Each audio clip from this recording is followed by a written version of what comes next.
asked Dr. Fuhrman to come and give us an update on our strategic plan, and it kind of all ties in together. So would you like Dr. Fuhrman to come? Okay. Yes. Dr. Fuhrman?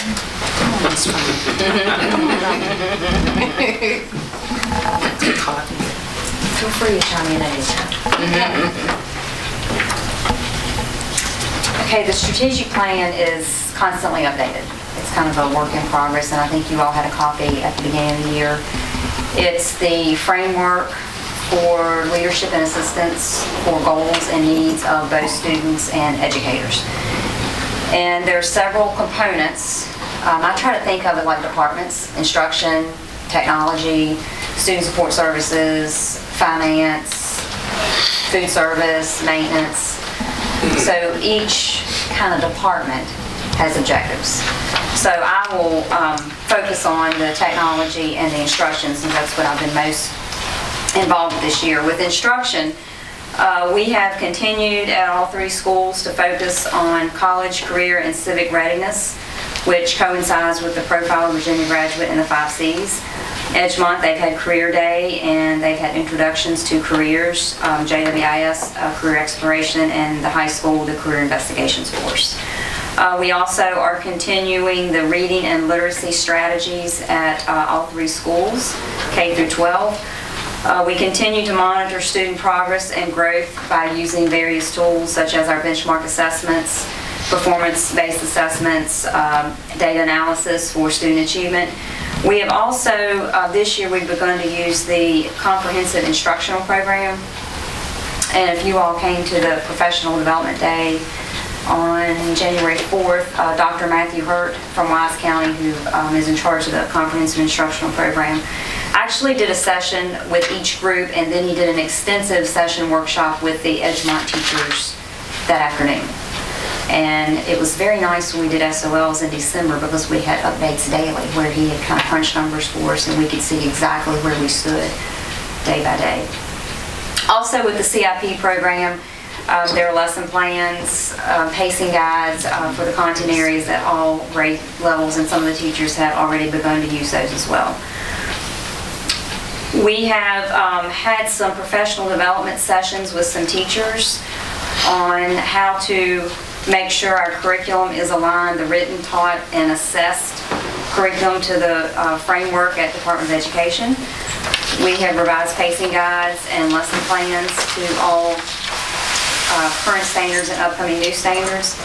And then we continue to encourage teachers and staff members to attend conferences and workshops on curriculum, instructional practices, and a lot of those are provided by the Department of Education in various locations, close, within 65, 75 miles. So that, I just wanted to summarize instruction. So before I move on to technology, if you have any questions or anything that plays into your SMART goal. There was an article in the Virginia, this is not going to work. Keep going. Okay, I'll come back to you. With technology, as Ms. Snee Johnson indicated last, I think, Thursday, we have been very busy.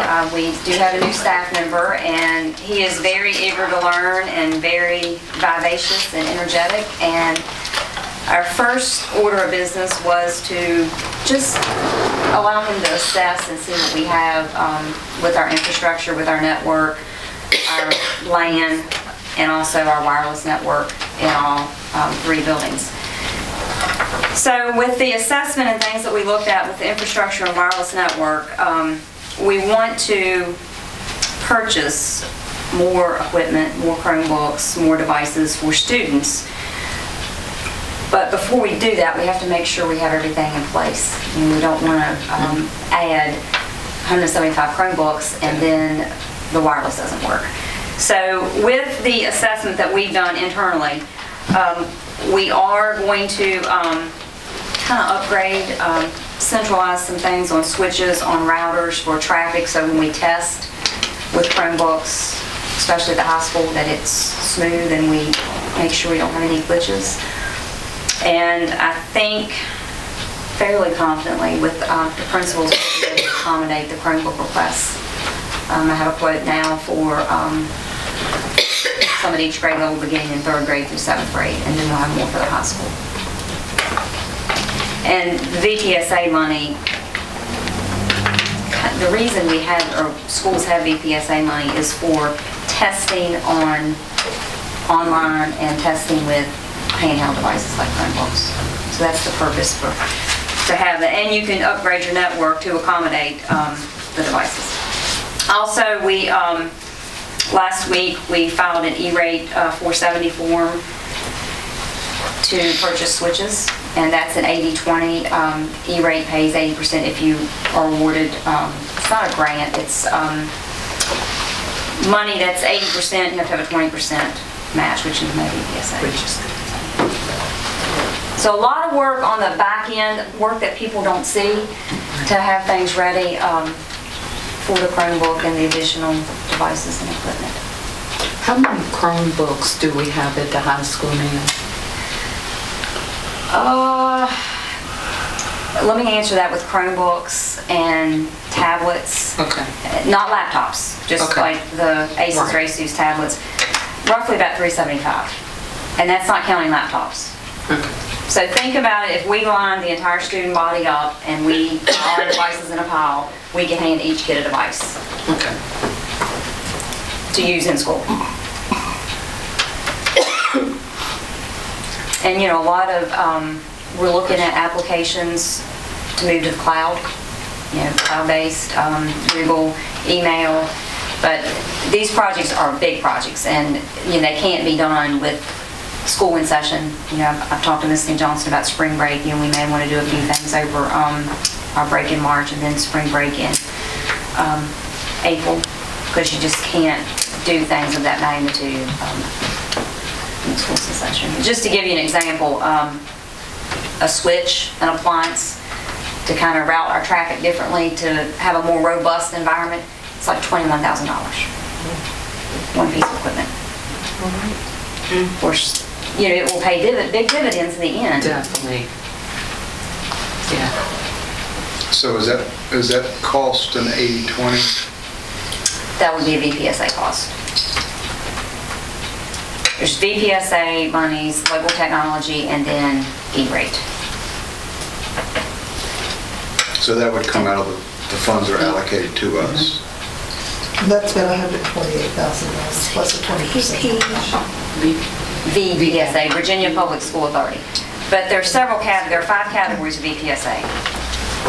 Depending on what you use it for, like if you use it for instructional software, which is the 4th category, that can be 1/13 of the amounts in A, 1, 2, and 3. If you use it for a filtering device, our filtering device is $8,400 a year. So if you use that and you do 12/13s, it's about $100,000. So you have to spend $100,000 in 3 categories, and it's very specific on how it has to be spent. So it's there, but you just have to work it a certain. That's what I've spent some weeks with our new person, just to say, yeah, we can spend it, but Mr. Johnson says just don't overspend licenses, you know, ongoing licenses for programs. And some of those can be charged to VPSA, but many of them cannot be. And they're very expensive. Licenses for instructional materials are very expensive. We had, last week we needed antivirus to image some computers, $2,200 for antivirus. Yeah, those are some pretty huge expenses that people outside of the system and most people in the system have no idea. And we really are in need of some access points for wireless, you know, at the high school, and we're going to do all 3 schools a little better than what's there, just for fear that we don't want to drop devices on testing.